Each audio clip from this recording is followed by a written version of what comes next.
One of two things is going on here. She's either lying about the moving stuff and this is not her stuff, or she's doing something else that she shouldn't be doing. Load him up, buddy! What is it? Kilos, bro. No, it's not. Yeah, it's duffel bags. Oh! Case 1.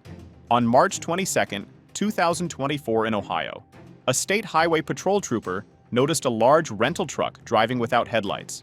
The vehicle had out-of-state plates and was being driven in a careless way. The trooper pulled the truck over. This woman named Andrea Kilaya Rodriguez was behind the wheel. Is this your truck? No, it's a rental. A rental? Did you rent it? Yes. Okay, do you have the rental agreement and your license? Yes. That was also down there. I didn't want that to blow out. No problem. Can you do me a favor? Can you turn your headlights on? Yes. Also, be careful with how close you're getting to some of those other cars, okay? You got in behind that semi. You weren't speeding or anything, so just go around them or back off of them. I don't want you to crash or anything, okay? Arizona? Yes. Where are you coming from? From Arizona? Coming from Arizona. Okay. Where did you rent this at? Tucson, Arizona. In Tucson? Yes. Where are you headed to? To Harrisburg. Harrisburg? Yes. Pennsylvania? Yes, Pennsylvania. Okay. Andre said the truck was rented in Tucson, Arizona, and she was driving it to Harrisburg, Pennsylvania. During the conversation, Andrea gave strange answers. She claimed the truck was rented to move her own furniture, but she couldn't explain clearly why she needed to return the truck all the way back to Arizona.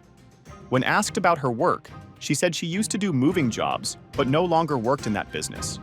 The truck was rented under the name of a delivery company called Andrea Cilia Delivery, but she said it was just for her personal move.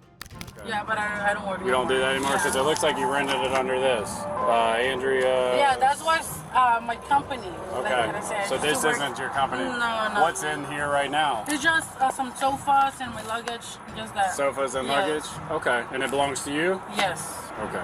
Yes. I hear belongs this to a me. lot, okay? Yeah. And if you're doing it for pay, that's fine. I'm No, not it here to beat you up. belongs to me. It belongs to me. All right. And then you're going to, so why are you going to drive the truck all the way back?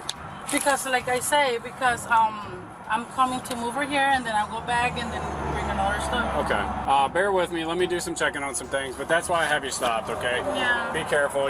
Have you had any breaks or anything? When did you leave Tucson? I just leave on Wednesday. Wednesday. So Yeah. you've been driving hard then if you're Yeah. here already. Where you been sleeping at? At the hotel. Oh, you yeah, slept I'm at be a renting. hotel? Yeah, Okay. How many nights? it's 2 nights. You spent 2 nights in a hotel? Yeah, no, one night, like I came on Wednesday, I slept in the hotel, and then yesterday I slept in the hotel. And Okay. All right. Well, bear with me for 1 second. I'm going to check some things out and I'll be back with you, okay? All right. Her story didn't fully make sense. She said she rented the truck on Wednesday, slept one night in a hotel, and had been driving long hours since then. It was now Friday, meaning she had driven nearly 2,000 miles in 2 days, with only one hotel stop. The trooper noticed the truck smelled strongly of air freshener, often used to cover up other scents. This raised more suspicion. Andrea seemed nervous and wasn't being honest about small things, like how she planned to return the truck. Even though the officer said he had no problem if she was moving furniture for pay, she kept denying it. This behavior, along with her confusing answers, led the officer to take a closer look at the situation. This was just the beginning. What police found next turned this traffic stop into a major drug case worth millions. One of two things is going on here. She's either lying about the moving stuff and this is not her stuff, or she's doing something else that she shouldn't be doing. That's really the only the reason for this. I mean, this is a $1,100 rental And she has to be back in Tucson with it. in 4 days. Well, she's not gonna make it if you keep pulling her over. She'd do a better job of driving. I wouldn't have to stop her. I told her, I'm like, listen, if you're moving stuff for somebody else, I don't have an issue with that. I'm not here to do anything about it. I'm not the OT. She wouldn't come off of it, so. After Andrea was pulled over, officers took time to check her documents and story. She said she rented the truck on Wednesday, and it was now Friday, March 22nd. That meant she had just 4 days total before the rental was due back in Arizona. The distance between Tucson and Harrisburg is over 2,000 miles one way. If she planned to return the truck on time, she would have to drive almost 4,000 miles in only 4 days. That alone raised eyebrows.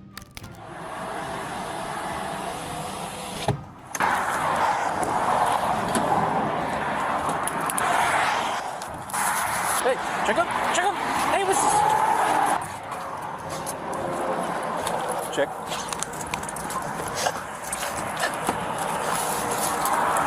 Girl, come on. Good job. Good job.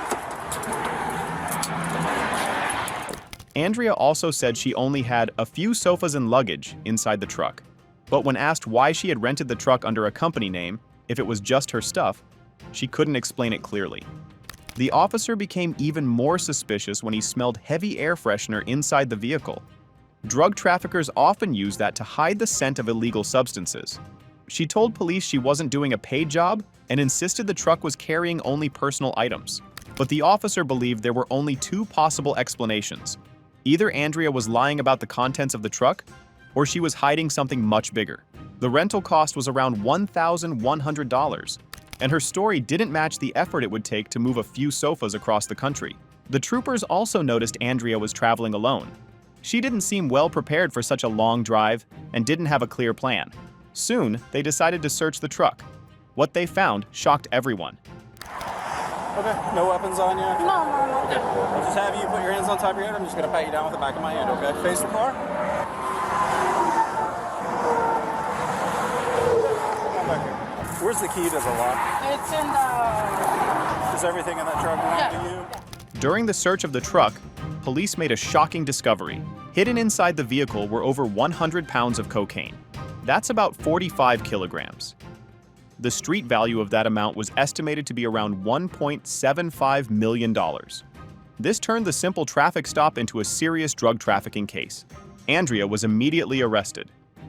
She did not resist and allowed the officers to handcuff her. When asked what was inside the truck, she claimed everything belonged to her, but that clearly wasn't true. The packages found inside the truck were big and heavy. They were wrapped in plastic and hidden carefully. Officers found more than one large bag filled with cocaine bricks. It was clear this was not just a moving job.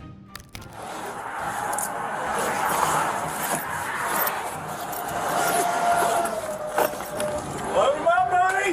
What is it? Kilos, bro. No, it's not. Yeah, it's stuff bags. Holy my God. Woo! Dude, Yes! that's a big one. That's a lot of dope, baby. That's a lot of dope. Holy bro. Leave it here. We'll get pictures. That thing is filled up. Just put the lock back on. Let's go. You already know? Yes. Is this something you want to deliver? Yes. All right, turn around. All right, here, we'll do it in the front. Where's this going? SP1742. New York? New York City? Yes. And you want to deliver it? I was going to do it because they was going to pay me. Okay. But you don't want to move this to New York Like, for us? To help you as well. It's not just us. Okay. Have a seat up there. I don't know. Think about it. You got some time, okay? Go ahead and have a seat up there. During questioning, Andrea finally admitted that she was planning to deliver the cocaine to New York City. She said someone was going to pay her for making the delivery. At that moment, her story completely changed. She went from claiming it was just furniture to confessing she was part of a much bigger operation. She told the officers that her husband and children didn't know anything about it. She had told them she was just doing a simple delivery job for furniture. Is for you to deliver that to New York and we arrest them. It helps you because the presumption right here for you is to go to prison.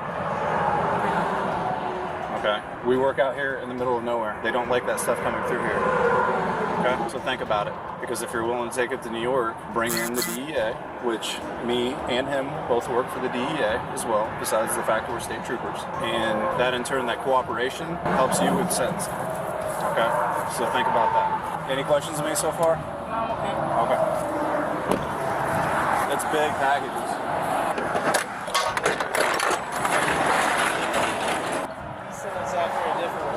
No, you went after a different one.